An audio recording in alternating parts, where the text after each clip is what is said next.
नमस्कार। सुबह के 10:30 बजने को हैं और वक्त है अपना उत्तराखंड का। राज्य की खबरों के साथ मैं हूं प्रीति बिष्ट।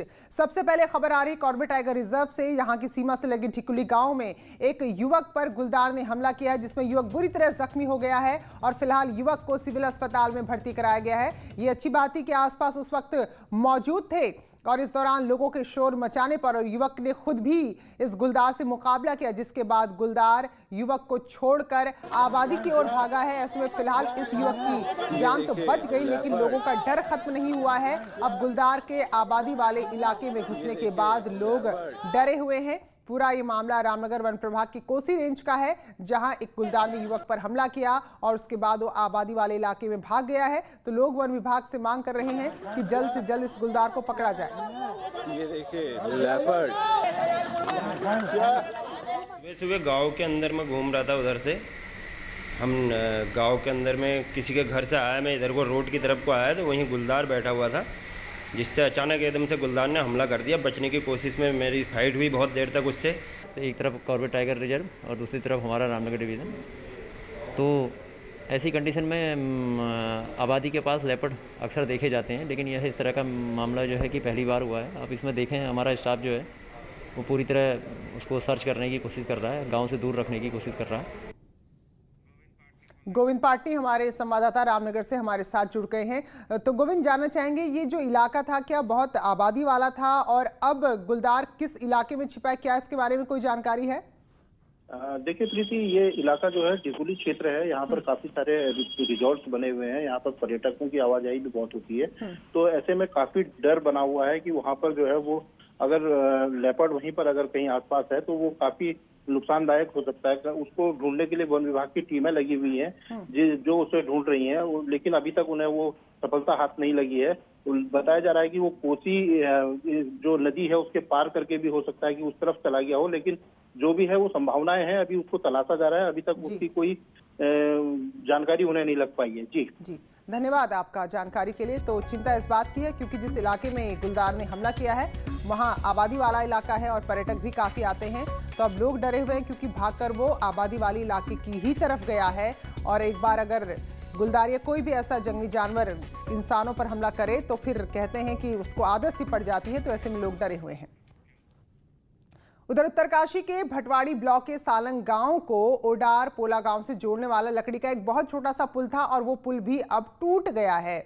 इन तस्वीरों को देखिए, नीचे नदी बह रही है, वेग बहुत ज्यादा है, ऊपर लकड़ी का ऐसा पुल कि लगता है कि कभी भी ये टूट जाएगा।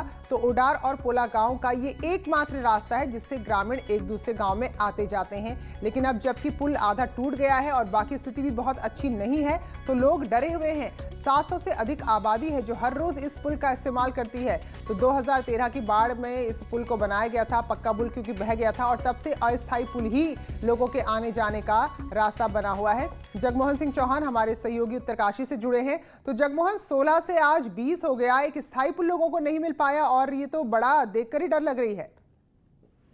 जी देखिए, एक भारी लापरवाही सामने आई है और जो विभाग बड़े बड़े दावे करता है विकास के, वो ये तस्वीरों से साफ नजर आ रहा है कि भटवाड़ी ब्लॉक जो सुदूरवर्ती और सीमावर्ती एरिया है उत्तरकाशी का, वहाँ पे सुविधाओं का टोटा है क्योंकि 700 से ज्यादा लोग इस एरिया में निवास करते हैं। डेली इनका आना जाना है, जिला मुख्यालय और जो भटवाड़ी ब्लॉक है वहाँ तक आना जाना रहता है।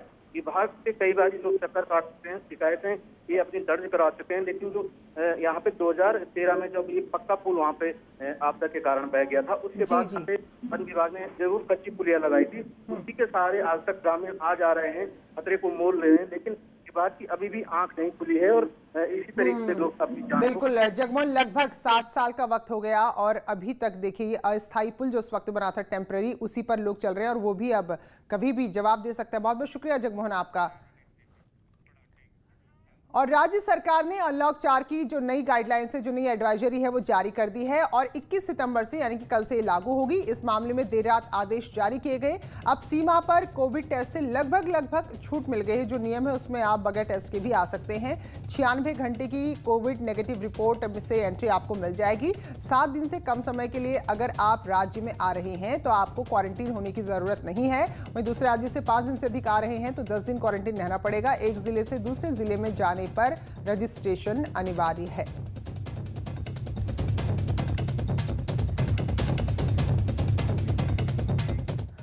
और कल जो कोरोना के आंकड़े आए हैं उसने पिछले सारे रिकॉर्ड तोड़ते हुए बताया है कि राज्य में कितनी तेजी से, किस रफ्तार से कोरोना फैल रहा है। कल एक ही दिन में 2078 मामले सामने आए और इस तरह आंकड़ा सीधे उछाल मारते हुए 40,000 को पार कर गया है। और इस वक्त एक्टिव केस हैं 12,400, जबकि पिछले 24 घंटे में यानी कि कल के दिन में 14 लोगों की कोरोना की वजह से मौत हुई है और मौत का आंकड़ा भी बढ़कर 478 पहुंच गया है। तो देहरादून में 668 मामले, कल के आंकड़े हम आपको बता रहे हैं। तो कल देहरादून में 668 मामले सामने आए, हरिद्वार में 289 मामले सामने आए, नैनीताल में 231 मामले सामने, जबकि उधम सिंह नगर में 397 नए केस। तो कुल मिलाकर कल के दिन में 2078 मामले सामने आए हैं। और इन सब के बीच जो देहरादून में निजी टेस्ट के लैब हैं वहां भयंकर गड़बड़ हो रही है और शिकायतें लगातार मिल रही थी और सचिवालय में भी मुद्दा उठा। दरअसल बहुत सारे ऐसे लोग जो निजी लैब में टेस्ट करा रहे हैं वहां उनकी रिपोर्ट पॉजिटिव आ रही है, लेकिन वही जब किसी सरकारी लैब में टेस्ट कराते हैं तो वहां उनकी जांच की रिपोर्ट नेगेटिव आ रही है। तो फिलहाल अब मुख्य सचिव का कहना है कि इस मामले में कार्रवाई आगे की जाएगी, छानबीन की जाएगी कि आखिर ये इतना बड़ा अंतर कैसे आ रहा है।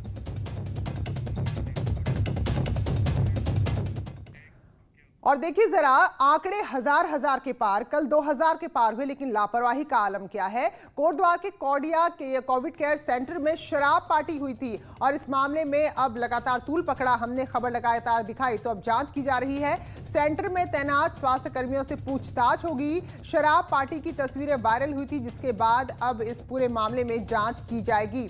तो कोविड केयर सेंटर है जहां अतिरिक्त सावधानी की जरूरत रहती है, लेकिन इस हद तक लापरवाही की शराब पार्टी इस कोविड केयर सेंटर जो कि कोटद्वार के कौडिया में है वहां चल रही थी। अनुपम भारद्वाज और जानकारी देंगे। अनुपम, क्या कुछ खबर है, किस तरह की कार्रवाई होने जा रही है?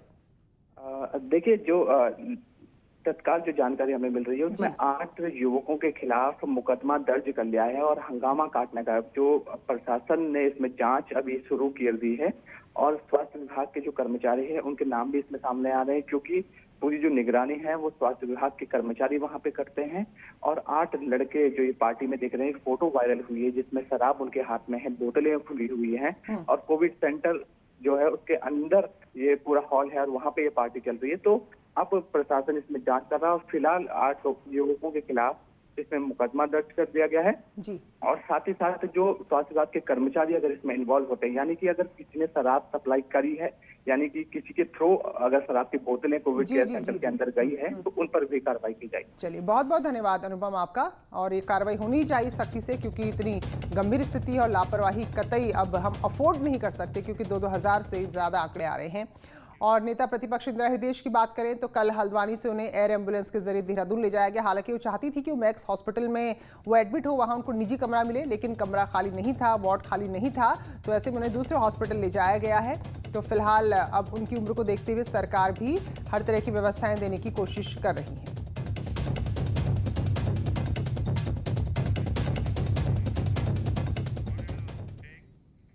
और अब बात करेंगे न्यूज़ 18 की मुहिम की। तो आज रविवार का दिन है, मुहिम का दिन है, ऐसे में आज हम चर्चा करेंगे हल्द्वानी में एक बहुत बड़ी मुसीबत बन चुकी कूड़े की। तो राज्य के दूसरे सबसे बड़ा शहर हल्द्वानी में कूड़ा बड़ी समस्या बनता जा रहा है। निस्तारण की कोई व्यवस्था नहीं, जबकि ढेर दिन ब दिन बढ़ता जा रहा है। ट्रंचिंग ग्राउंड में इसके ट्रीटमेंट के लिए कोई इंतजाम नहीं किए गए हैं और हालत ये है कि हल्द्वानी के इस ट्रंचिंग ग्राउंड में नैनीताल मुख्यालय का, भवाली का, कालाढूंगी का कूड़ा पहुंचता है और अब कूड़े का जैसे जैसे अंबार बढ़ रहा है इसकी समस्या भी बढ़ती जा रही है।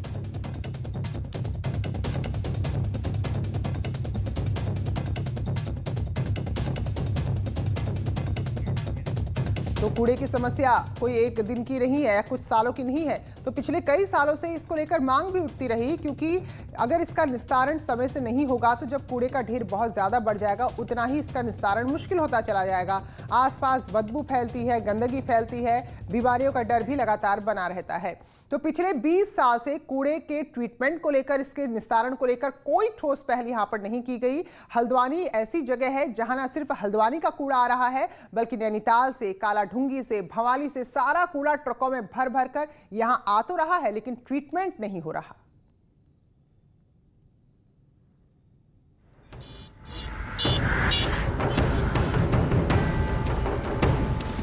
गाड़ियों के जरिए हल्द्वानी के ट्रंचिंग ग्राउंड में रोजाना 180 टन से ज्यादा कूड़ा पहुंच रहा है। ट्रंचिंग ग्राउंड में पहुंच रहा ये कूड़ा शहर में रहने वाले लोगों के लिए सिरदर्द बनता जा रहा है, क्योंकि नगर निगम के पास इसकी ट्रीटमेंट का कोई रास्ता नहीं है। लिहाजा इस खूबसूरत शहर के पास ही कूड़े का पहाड़ बनने लगा है। हर दिन बड़ा होता कूड़े का ये पहाड़ आमने सामने मौजूद सुंदर पहाड़ों को चुनौती दे रहा है। स्थानीय लोग इसके ट्रीटमेंट की मांग कर रहे हैं। हालांकि बड़ी संख्या में लोग ऐसे भी हैं जो नियमों के खिलाफ खुद ही कूड़े का निस्तारण करने को मजबूर हैं। यहाँ नगर निगम जो है कूड़े की एकदम फेल हो चुका है कूड़े के मामले में। और कूड़ा जहाँ आप देखेंगे कि गौला पार्क में पूरा जो 4000 हेक्टेयर का पूरा ग्राउंड है वो पूरी तरीके से भर चुका है। हालांकि अभी ज़्यादा जगहों का कूड़ा वहाँ अभी नहीं आ रहा है, तो फिर भी जो है 4000 हेक्टेयर का पूरी वहाँ पर ग्राउंड जो है वो पूरी तरीके से भर चुका है। कर्मचारी कोई सफाई करे तो रोडों में ठीक है, हम तो कूड़ा खुद अभी भी जलाते हैं, जबकि गवर्नमेंट की तरफ से कि मत जलाओ कहते हैं, इसको जुर्माना है इस पर, लेकिन हम उसको जलाते हैं अभी भी।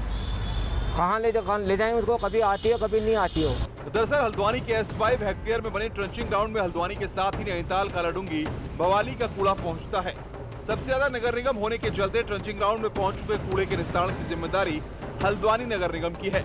लेकिन साल 2016 में ट्रंचिंग ग्राउंड के लिए जगह मिलने के बाद भी हल्द्वानी नगर निगम की स्थायी नहीं कर पाया कि कूड़े का आखिर क्या किया जाए। हालांकि अब मेयर कह रहे हैं कि जल्द ही किसी एक प्रोजेक्ट को फाइनल कर लिया जाएगा ताकि समस्या का समाधान हो सके। मेन जो अभी हम लोग निर्णय में नहीं आ पाए हैं कि हम इसको कंपोस्ट प्लांट बनाएं या इसको बायोमेथनेशन का प्लांट बनाएं या फिर हम ब्लैक होल एक नया कॉन्सेप्ट आया उसमें जाएं, तो उस पर कवायद चल रही है और लगभग माह भर के अंदर इस पर निर्णय ले लिया जाएगा। मेयर के दावे के मुताबिक अगर कूड़े के निस्तारण पर फैसला समय से नहीं लिया गया तो आने वाले समय में ये समस्या और बड़ी हो सकती है, क्योंकि अभी ऐसे लोगों की संख्या कम नहीं जो कूड़ा नगर निगम या नगर निकायों को नहीं देते। ऐसे में अगर सभी घरों से नगर निगम को पूरा मिलना शुरू हो गया तो ट्रंचिंग ग्राउंड भरते हुए दिन नहीं लगेंगे। ऐसे में नगर निकायों के सामने कूड़े का ढेर बड़ी समस्या बन सकता है। शैलेंद्र नेगी, न्यूज़ 18 हल्द्वानी। राज्य को बने हुए 20 साल हो गए हैं, लेकिन कुमाऊं के प्रवेश द्वार हल्द्वानी में कूड़े का निस्तारण कैसा हो ये अभी तक तय नहीं हो पाया है। ये ट्रंचिंग ग्राउंड है हल्द्वानी का, जहां पर भवाली, भीमताल के साथ ही नैनीताल का कूड़ा भी यहां लाया जाता है और पूरी तरीके से एक तरीके से कहना चाहिए कि ये ट्रंचिंग ग्राउंड भर चुका है। लेकिन इस भरे हुए ट्रंचिंग ग्राउंड में जो कूड़ा है रखा हुआ है, इसको कैसे इसका निस्तारण किया जाए, इस फॉर्मूले को अभी तक नगर निकाय तय नहीं कर पाए हैं। मसलन किस तरह से उसका ट्रीटमेंट होना है, किस तरह के ट्रीटमेंट प्लांट बनने हैं, लेकिन सामने इस कूड़े के जो ढेर की वजह से लोगों को किस तरह का दिक्कत का सामना करना पड़ता है। ये सामने इंदिरा नगर और वनभूलपुरा का इलाका है। जब इस ट्रंचिंग ग्राउंड से गंदी हवाएं चलती हैं तो सामने वाले लोगों का जीना मुश्किल हो जाता है, क्योंकि कई तरह की स्किन डिजीज़ उनको इसके कारण हो रही हैं, साथ ही सांस संबंधी कई तरह की दिक्कतें भी उनको हो रही हैं। शैलेंद्र नेगी, न्यूज़ 18 हल्द्वानी।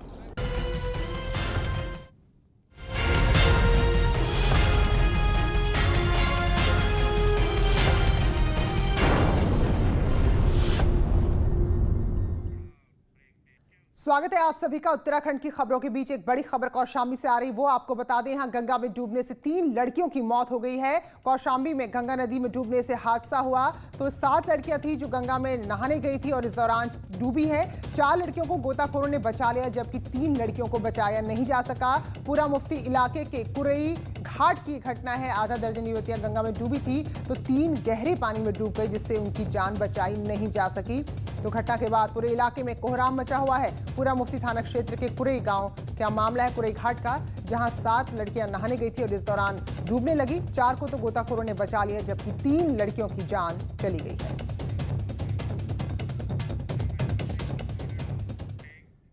तो इसी खबर के साथ बुलेटिन में फिलहाल इतना ही, लेकिन ब्रेक के बाद भी खबरों का सिलसिला जारी है।